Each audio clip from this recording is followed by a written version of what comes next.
Welcome, everybody, to another Ask Me Anything.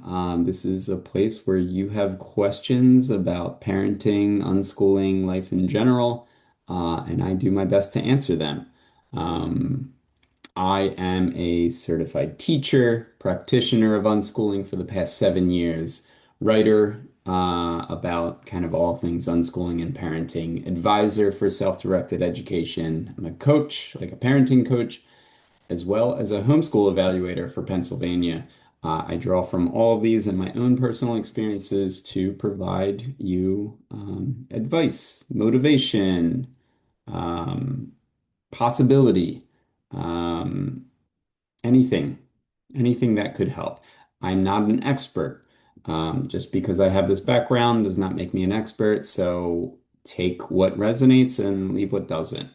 Um, yeah, I wanted to start today with some awesome feedback that I got via email. So I just wanted to share that because it really filled me up. I really appreciated your video on teens and having a smaller life. This was my past video, the last video I did. It was really well thought out and explained in a compassionate way. My kids are neurodivergent, and I felt it really respects their needs too. And it was interesting that I could listen to a talk about all teens and feel it also reflects our family's needs too, which is very rare. So this was from a mother. Again, I love hearing feedback, especially the good kind. But I actually really enjoy all feedback because it helps. And I like to share it here as well. Also, I only have about 3 questions left to answer. So this is my call for, send me more questions, send me anything. If you've already submitted a question, you have another one, feel free to resubmit, or email me, submit via the form, leave a comment on YouTube, et cetera, et cetera. Yeah, because that's how I'll keep this going. Um, awesome. So for today, um, today's question goes a little something like this. I'm wondering about missed gaps in education. I have a child with an EIP who has dyscalculia or other learning differences. How do I still accommodate with an unschooling lens? Okay, lots of pieces here. Gaps in education, worried about missing things, IEP, so possibly neurodivergent.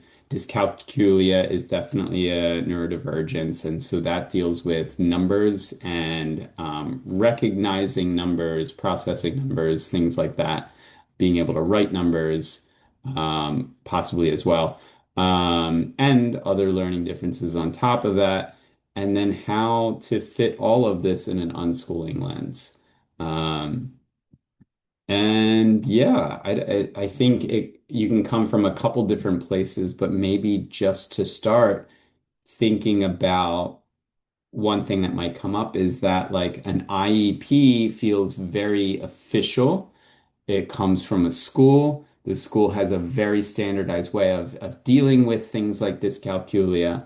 And so if you're a parent, how do you do that? How do you even compare?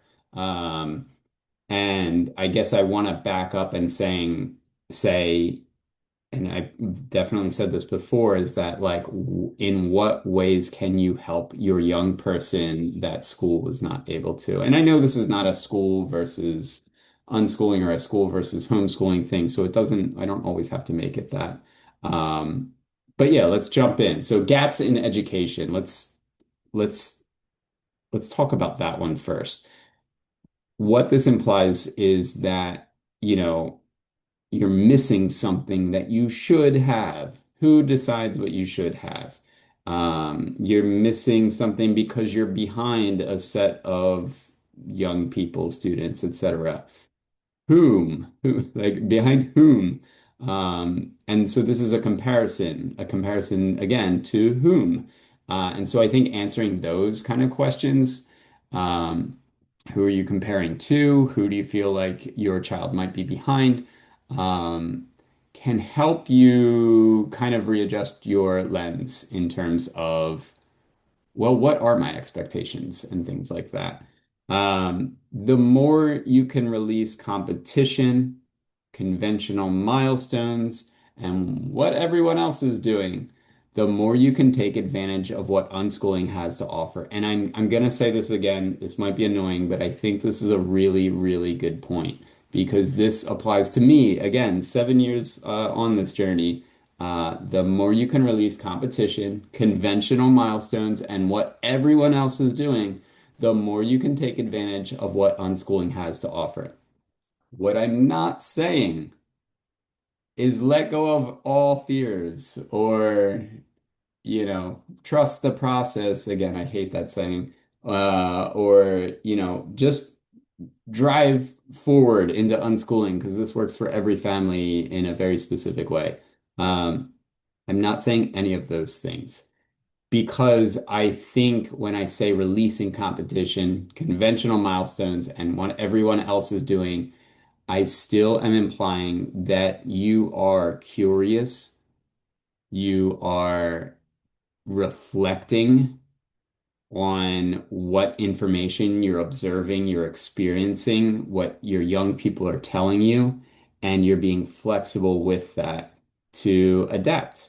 And I think with those pieces, that is the best you can do. And sometimes what that does is it leads you back to school. Sometimes what it does is it leads you deeper into unschooling.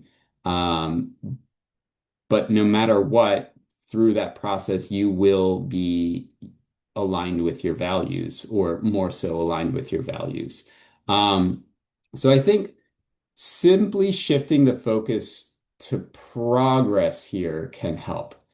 That is, instead of a comparison to others, a comparison to self, a comparison to your past self.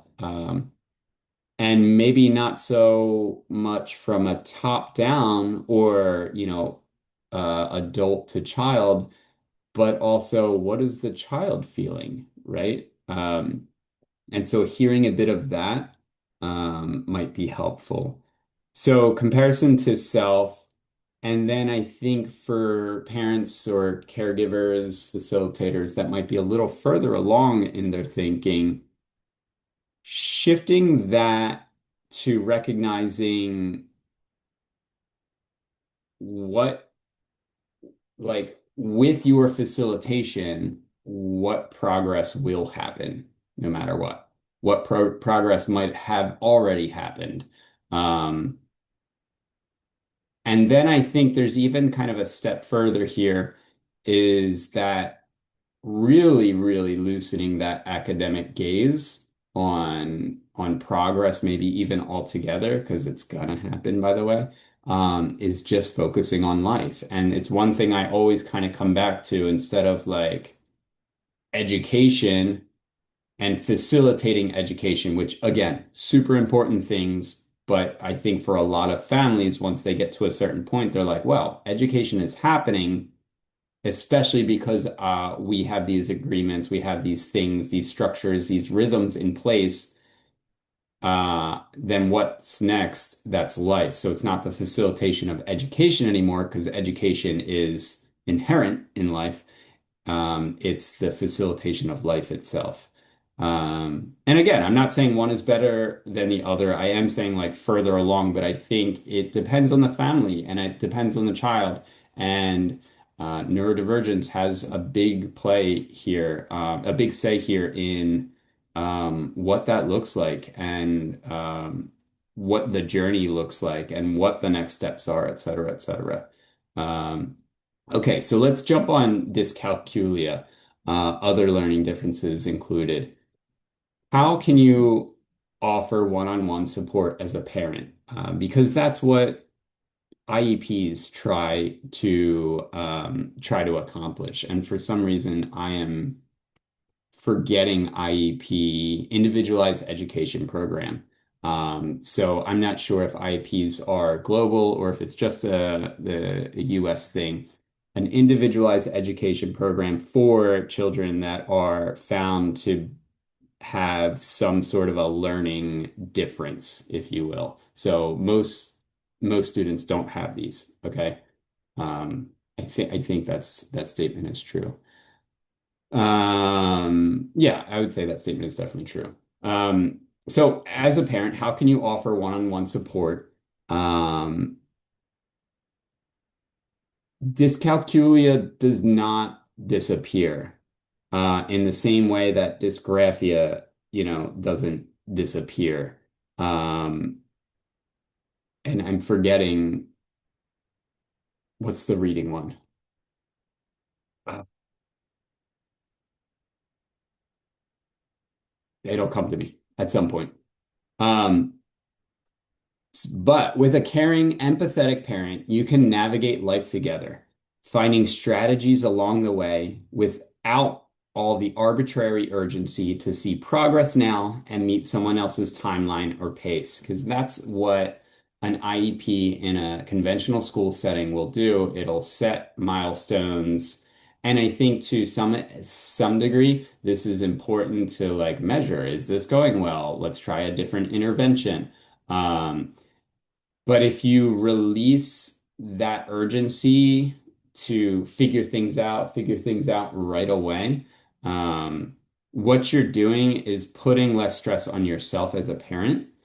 Uh, Less stress on yourself as a parent to be an agent of school, and less stress on yourself as a parent to put stress on your young person to do better, or you're not doing enough, or the school says you're not making progress.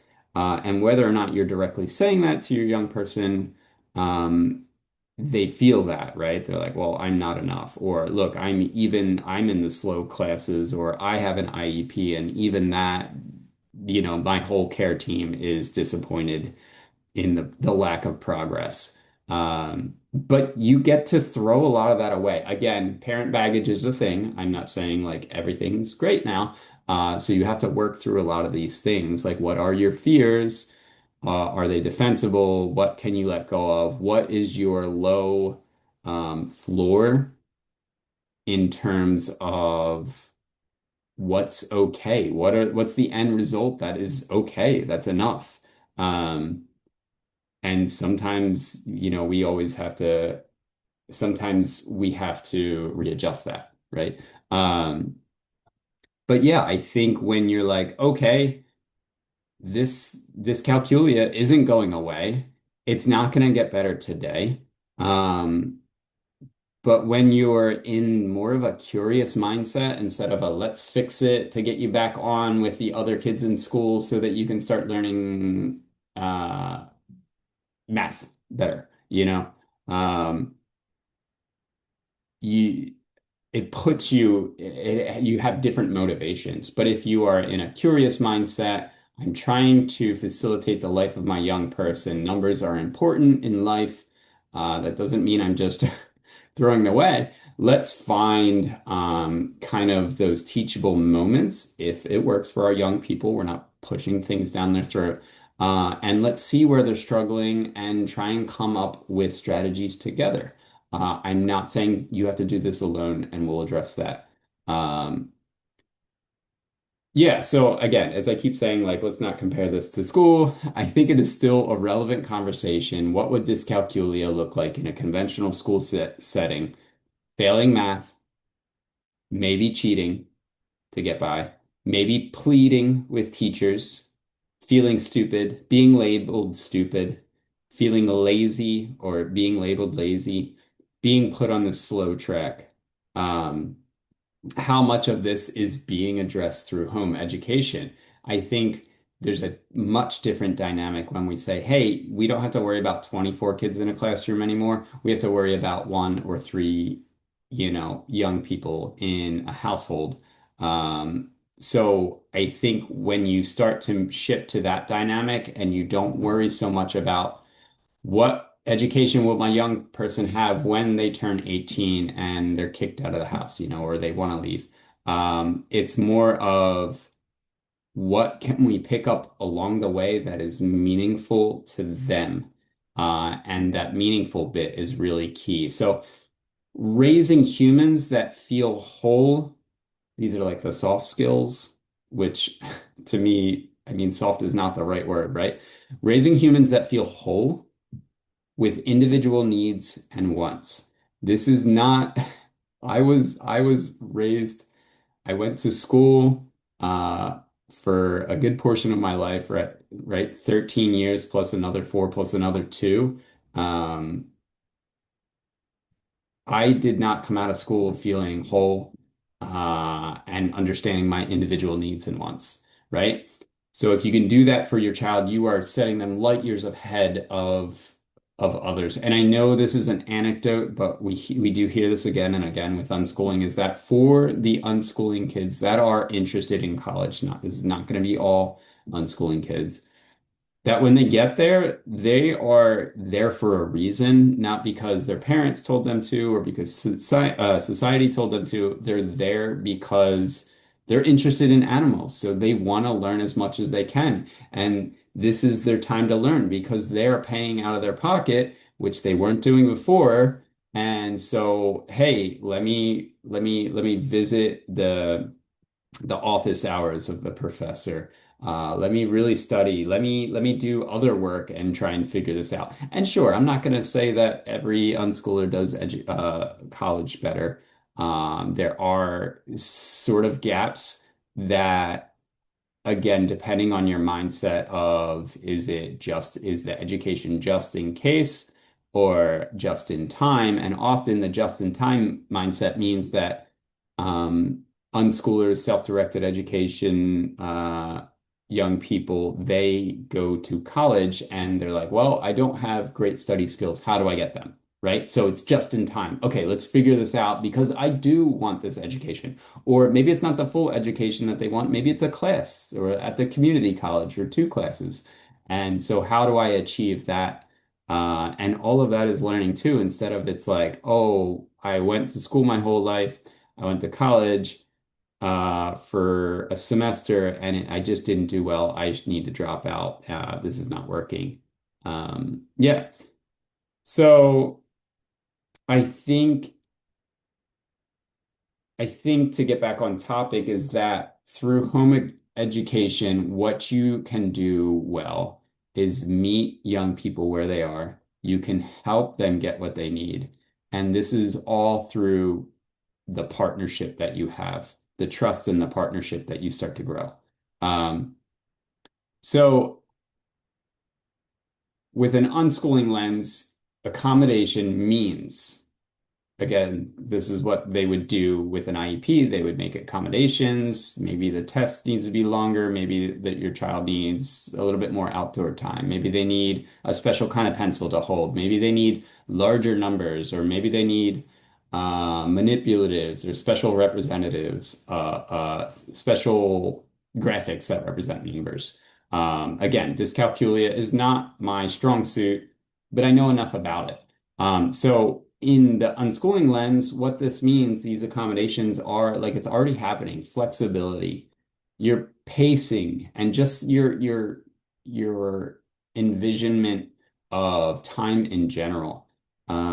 Rabbit holes to explore interests and strengths.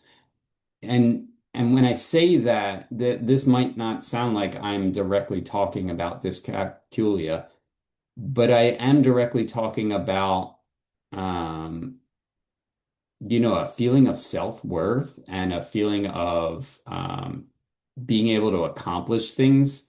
Um, yeah.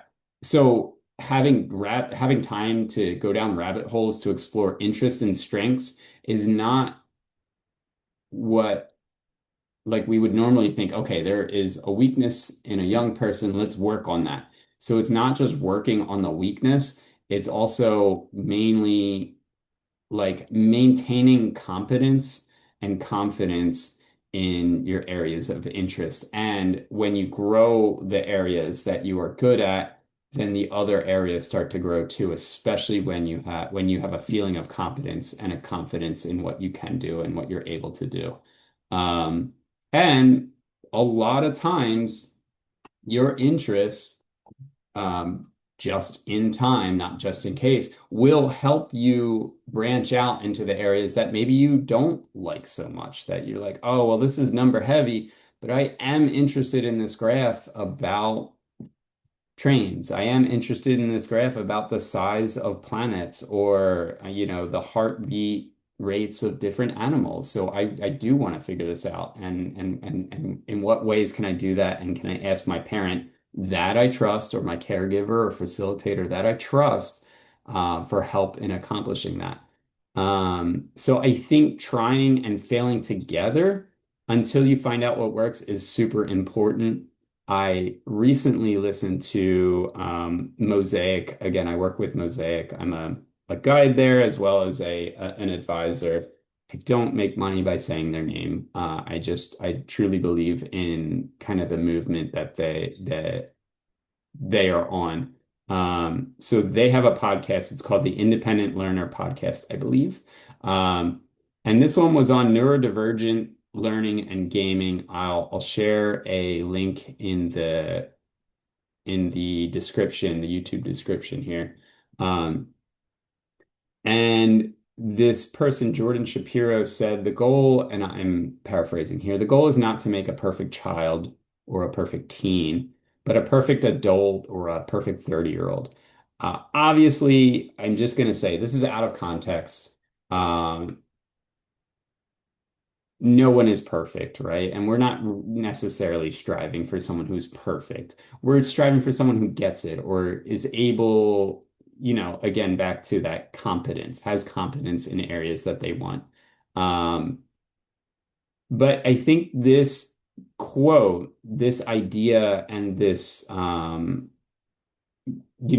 general pathway, the goal is not to fix our children now or our teen now. The goal is to help them to get to where they want to be when they're 30 years old or when they're adult.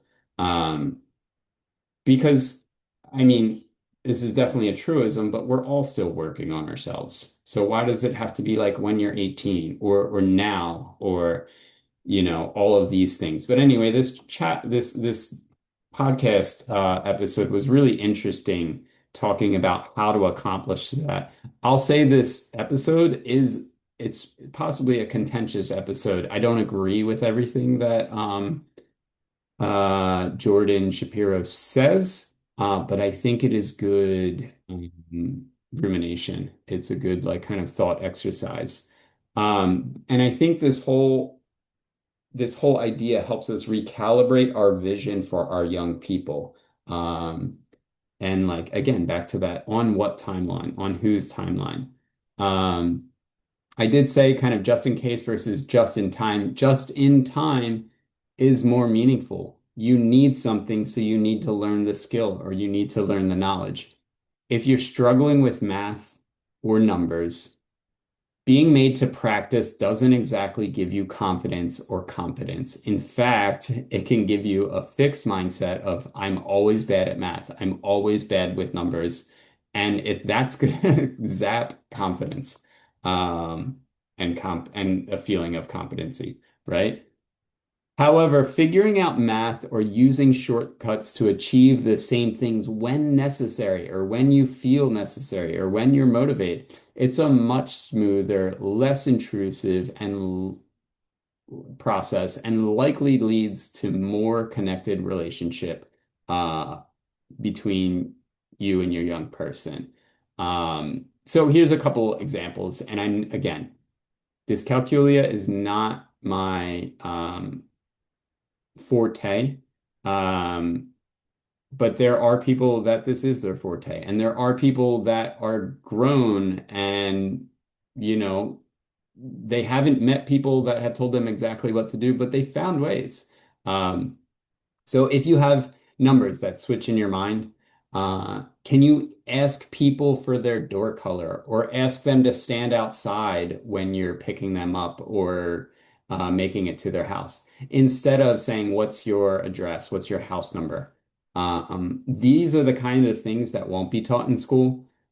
So these are just life lessons, right? And life lessons aren't like they're not universal as much as people want them to be. They're individual to the person, to the family, to the neurodivergence, to their temperament, et cetera, right? Same with reading sheet music, like reading clocks. cooking, counting money. I think Reddit is a really good starting point to see what coping strategies others have used. And I'd be interested to ask, again, because this is not my forte, does anybody else deal with dyscalculia either for themselves or for their young people, and what strategies seem to work? Because I'll share them in upcoming chats. Yeah, I think that is pretty much it for this one. Again, I just want to call out, thank you so much for being here, for watching these. I wouldn't keep doing these if people weren't watching these. So that is another kind of piece of feedback that really builds me up, and makes me feel like I'm making a difference here, which is why I'm here and which is why these are free. Um, Let me ask me more questions. I want to hear. I want to hear. There are no issues that are too small or too big. Um, but I will tell you if I need more information. Um, yeah, thanks so much for being here, and I'll see you next week.